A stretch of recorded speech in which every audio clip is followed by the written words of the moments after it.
Good morning. Ayan, isang mapagpalang araw sa ating lahat. Napakaganda ng ating music. No? Hindi ko alam bakit nagkaganito.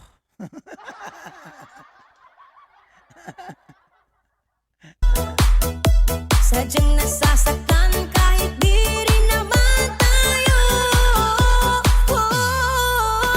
Ayan, magandang araw po sa ating lahat. Ayan, bati muna tayo sa ating mga kababayan. Siyempre, binabati ko si Kuya Bal, si Ate Edna, si Kalinga Prab, yan, siyempre si Mrs. Jack Matubang, at siyempre po sa grupo ni Ruel of Malalag, no? Si Richelle, Morales family, sa grupo ni Kalingap Awi, good morning sa inyong lahat na nandyan sa Cam Norte.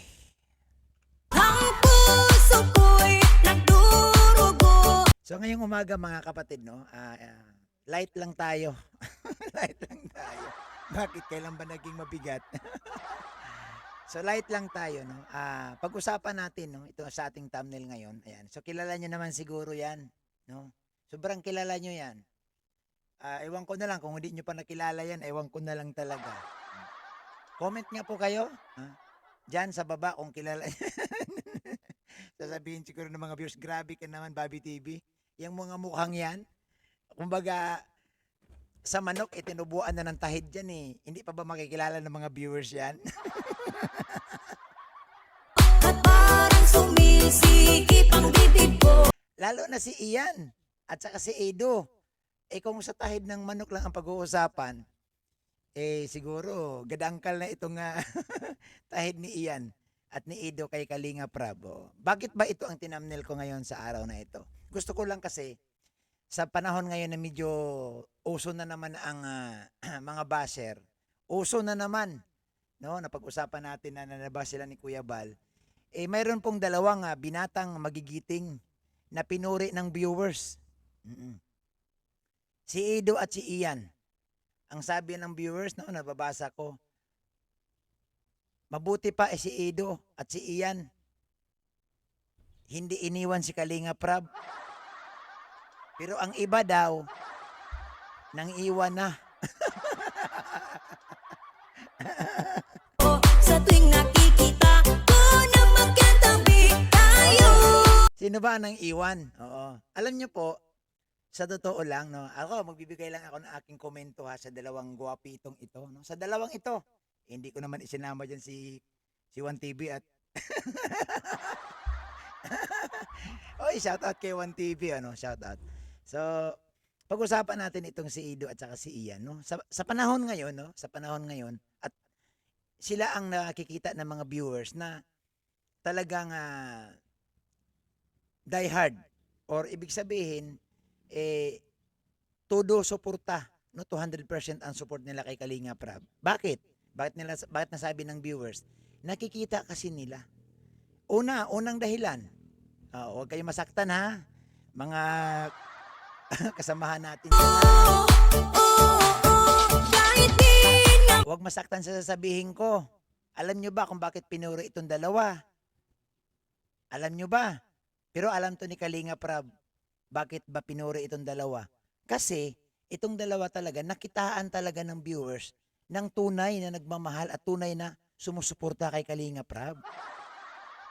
Silang dalawa. Bakit? naman tayo. Tanong muna kayo, bakit? Siguro, abang nanonood si Ian dito, nakatawa si Ian eh. Kasi ang itsura ni Ian dito, batang-bata, tutoy na tutoy pa. May girlfriend na kaya si Ian dito? Wala pa yata ang girlfriend tong panahon na ito. Batang-bata ay, pero mas gwapo talaga, no? Gwapo siya. Oo, lamang lang sa akin ng konti ay. Ito, balik tayo. Bakit sila pinuri? Kasi hindi nila iniwan si Kalinga Prab. Sa kabila na nagsilakihan ang kanilang channel, no, nagsipaglakihan ang kanilang channel, nandyan pa rin sila kay Kalinga Prab. At isa sa nagustuhan ng viewers at ako bilang sumusubaybay sa kanila, hindi sila nag-BBTS. Real talk. Dalawa ay lagi na lang pinagsiselosan siya. Hindi sila nag-BBTS. Even si Ian, hindi yan. Tingnan mo yung mga upload ni Ian. Kasi sino ba namang wala siyang upload araw-araw basta hindi siya nagbi-BTS. Isa yan sa mga nagustuhan ng mga viewers. At siyempre, nagustuhan na rin ni Kalinga Prab yan. Akala nyo ba? Ha? Akala nyo ba si Kalinga Prab nagbamasid dyan? Sabi nga ni Kuya Bal, alam mo yan si Rab, hindi yan nagsasabi na wag. Magsasabi lang yan pag talagang kailangan. Pero hindi yan kasi ayaw niyang masaktan ang kasama ni Rab. Hindi si Rab ganun. So itong si Ian, no, talagang pinakita nila kay Kalinga Prab, itong si Edo Manzano, Edo, no, si Kalinga Edo na mag-charity sila sarili nila. Gumawa silang vlog na hindi connected doon sa mga angels. Bakit masaya at bakit tinalang ako? Di ba? Pansinin nyo, tingnan yung channel nitong dalawang ito. Dito mo makita, hindi sila sugapa sa views. Hindi sila hapit na hapit sa views. Oh. Kaya nakita ng mga viewers, pinuri silang dalawa. Si Edo, tinan mo si Edo. May mga time hindi siya araw-araw nag-upload. Siguro wala siyang content. Pero never niyang ginamit yung kanyang pagiging gwapo, pagiging pogi dyan sa baluarte ni Kalinga Prab para mag behind the scene. Never. Si Ian ganun din. Hindi ni Ian ginagamit yung kanyang pagiging BFF kay Kalinga Prab. Kung tutusin, sobrang lakas nito kay Kalinga Prab, itong si Ian. Malakas ito kay Kalinga Prab. Gabagyo ang dating nito ni Ian. Bakit? Simulat sa pool, simulat kabataan, ito na yung tropa. Kaya nga minsan naisip ko, alin kaya didikit ako kay Ian? Didikit kaya ako kay Ian para naman makasama ako kay Kalinga Prab. Ano? Pwede ako maging cameraman ni Ian. Alam ko wala siyang cameraman ngayon eh. Ako na lang kaya. 'Di ba? So alam niyo po mga kapatid, mga kalingap, nakikita ng viewers kung ano po ang galawan sa pamamagitan ng upload ninyo.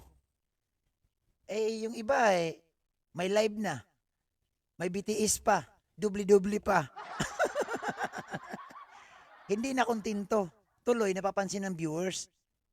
Tapos pag napapansin sasama ang loob. Wag kang balat sibuyas, men.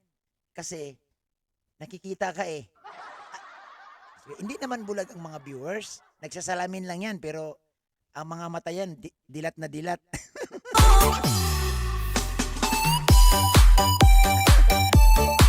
Diba? Diba? Kayo napapansin, alam niyo itong si Edo at si Ian, kung sugapa lang sa views ito, kung sugapa lang sa vlog, mapapansin din to ng mga viewers. Mapapansin ito. Mababas din ito. Kaso nga lang sila ho'y maingat. Ang nakikita ko dito kay Ian at kay Edo, yung respeto kay Kalinga Prab at iniingatan nila na wag masira, hindi magkaroon ng lamat ang samahan ni Kalinga Prab, ni Ian at ni Edo. Ganun nila kamahal si Kalinga Prab. Yung iba dyan, nasobrahan na sa nasobrahan na sa pagmamahal kay Kalinga Prab Ultimong pagsubo ni Kalinga Prab, naka-video. Kulang na lang siguro, maligo si Kalinga Prab, ibibideo.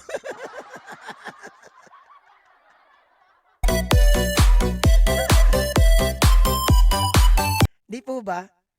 Ito ano ba ang pinupunto ko? Bakit ito ang direksyonan ko, itong dalawang simpleng taong ito, no? Ano ba ang gusto kong iparating sa ating mga kababayan, sa ating mga viewers, sa ating mga kasamahang content creator? Ayaw kong gumamit ng charity. Content creator, ano ang pinaparating ko sa inyo? Sundan ninyo ito, no? Walang kahasil-hasil, walang kabaser-baser. Bakit?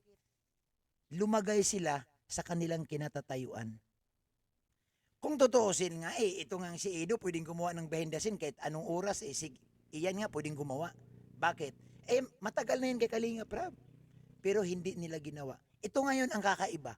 Kung sino pa ang matagal kay Kalinga Prab, siya pa yung talagang nag-iingat sa paggawa ng mga pinagbabawal. Pero itong mga bago, matagal na kuno.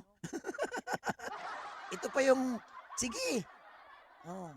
Pag nakita ang Kalingap Angel, sige, bakbak. Wag naman tol. Lods, wag kasi nalalaman ng viewers yan. At higit sa lahat, alam ni Kalinga Prab yan. Baka hindi nyo alam. Alam ni Kalinga Prab yan. Napakatalino ni Kalinga Prab. Totoo. Alam yan. Yung galawan natin, naunang maging charity vlogger sa atin yan eh. Naunang maging content creator sa ating mga yan. Kung ikaw, parating pa lang, alam na ni Kalinga Prab kung anong niluluto mo. Kung ikaw, naglalakad pa lang, alam na ni Kalinga Prab kung saan ka pupunta. Kumbaga sa basketball, yung mga galaw mo, alam na ni Kalinga Prab kung masushoot kung marunong ka maglaro ng basketball o hindi. Kung masushoot yung tira mo o hindi. So, di ba? Kaya ko to ginawa, no? Parang naman, no, makapagbigay tayo ng kunting kaalaman sa iba na itong dalawang ito, talagang pinupuri ng viewers. Hindi lang viewers, no? Maraming humanga dito. Kasi sa tagal na po nila kay Kalinga Prab, sila ang original, no? Ano ba sa Tagalog ang original? Mayroon pa bang Tagalog ang original? Originality, original, lahat na. Sila ang orig. Sila ang una na key 5. Sila ang una. Pero saan ito ngayon? Nandyan lang, naiwan. May mga kasama pa yan. Yung iba, lumaki ulo. Napagsabihan lang, lumaki ulo, kumalaban na. Yung iba naman, lumaki lang ang channel, hindi na masama-samahan si Kalinga Prab kasi busy na raw. Talaga lang. Di po ba? So, sana po no, makapulot tayo ng aral sa reaction kong ito. Hindi po ito pambaba sa ating mga kasama. Wala tayong binabanggit dito. General ito. Ngayon, kung sa tingin mo parang ako to parang parang patama ni Bobby TV sa akin to may oras pa naman para baguhin mo. No? Oy, shoutout kay 1TV, nanonood yan sa akin. No? Sa susunod, gawan ko dito na reaction si 1TV kasi sikat ito ngayon eh. Oo. So, ganun lang po no, mga kapatid, mga kalingap. Ingatan natin yung taong tumulong sa atin, yung taong sinamahan natin. Huwag po nating, sa tingin mo, medyo malaki ka na, matigas ka na, di ba? Huwag naman ganun, no? Huwag samantalahin ang kabaitan ng tao, no? Katulad ni Kalinga Prab. Manatiling may respeto. So sana po, huwag kayo mangbasa, huwag kayo mangbasa at mag-go off comment ulit ako.